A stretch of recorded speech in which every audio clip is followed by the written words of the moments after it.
Welcome to The Explainer. Today, we're diving into an almost invisible revolution happening right beneath our feet and right above our heads. We're looking at China's Belt and Road Initiative, specifically the Digital Silk Road, and how it's literally fusing the seabed with the stars to create this hyper-resilient global network. Let's get right into it. So I want you to imagine a scenario for a second. Think about the physical infrastructure that powers our entire modern world: financial markets, hospital records, all of our cloud networks. Now, what happens if that infrastructure is suddenly severed? We tend to think of the internet as this magical, ethereal cloud, but it's actually intensely physical. What happens when the literal physical wires snap, leaving entire regions completely in the dark? Well, here is a staggering fact that honestly blows my mind every time I think about it. 95% of all global data traffic is carried by submarine communication cables. Yeah, 95%. That is basically the entire global economy relying on fiber optic threads just lying there on the bottom of the ocean. Talk about a monumental single point of failure, right? Meanwhile, China has spent an estimated $79 billion on a massive tech infrastructure undertaking known as the Digital Silk Road. And one of the core, but maybe slightly less obvious aims of this massive investment is to fix exactly this kind of fragility. They aren't just out there laying more cables, they are building an entirely new architecture from the ground up. Which brings us to Section 1, the terrestrial baseline, the Digital Silk Road. To really grasp the scale of this spatial architecture, we first have to look at the terrestrial baseline, the digital arm of the Belt and Road Initiative. Right now, there is a projected $15 trillion global infrastructure gap, and through the Digital Silk Road, China is stepping in to fill it by exporting a turnkey tech ecosystem to developing nations. We aren't just talking about hooking up basic Wi-Fi here. This includes 5G and 6G networks, massive artificial intelligence capabilities, cloud computing systems, smart city infrastructure, and of course, those undersea fiber optic cables. It's essentially the complete groundwork for a fully integrated digital environment. Moving on to Section 2, the fragility of the deep, vulnerabilities beneath the waves. Now, as we move from the land down to the ocean floor, we encounter a pretty tough neighborhood for technology. Just take a look at this map of European cable infrastructure. Notice how crowded and exposed these shallow seabed routes actually are. These dense choke points are incredibly vulnerable. They're at risk of accidental damage from fishing gear and dragging anchors, natural disasters, or, even deliberate sabotage.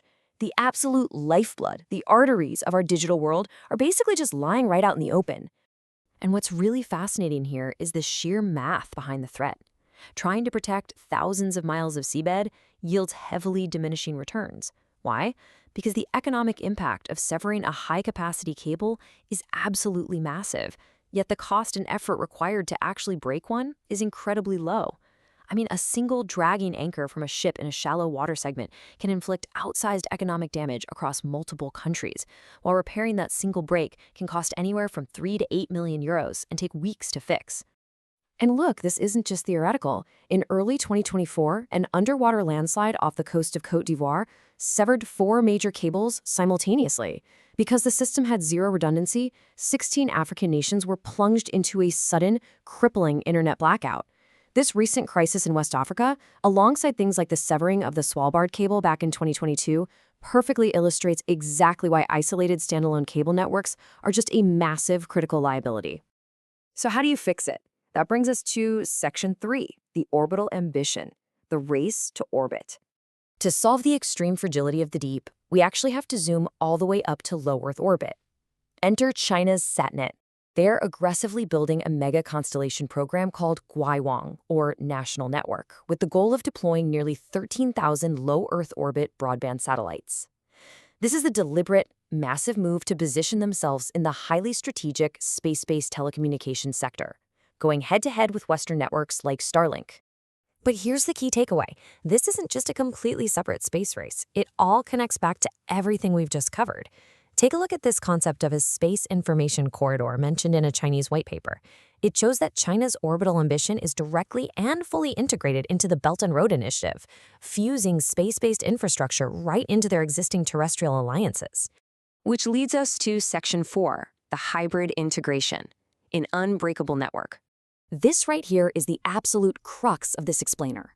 It's all about how linking the seabed with the stars creates a seamlessly integrated, ultra-resilient hybrid architecture. Analysts use an incredible analogy for this that I just love. Think of the undersea cables as the heavy-duty arteries. They pump massive, high-capacity volumes of data, but they are physically rigid and highly vulnerable to disruption. The low Earth orbit satellites, on the other hand, are like the capillaries. They carry lower bandwidth, sure, but they are incredibly flexible, rapid to deploy, and virtually impossible to physically sever all at once. Combine them, and you get a completely different beast. So let's look at how this sequence actually plays out as an automated safety net through domestic integration efforts like the Skynet initiative. The steps are seamless. Step 1. A vulnerable subsea cable is unexpectedly severed. Step 2. Seabed sensors instantly detect the fault. Step 3. Traffic is automatically rerouted up to the Gowong LEO satellites. And Step 4. Critical data flow remains entirely unbroken for the end user. And the craziest part? This all happens without a single human needing to intervene in the moment. This shift completely redefines network strategy. In the old paradigm, we relied on standalone networks with single points of failure, where a cable snap leads to total digital isolation. But the new paradigm is a hybrid space and submarine architecture. It makes land, sea, air, and space information infrastructure entirely interoperable. It's essentially a self-healing digital ecosystem. So Section 5, the global implication, geopolitics and technology.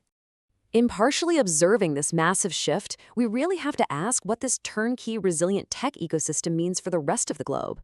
Well, according to researchers, it's a bit of a double-edged sword.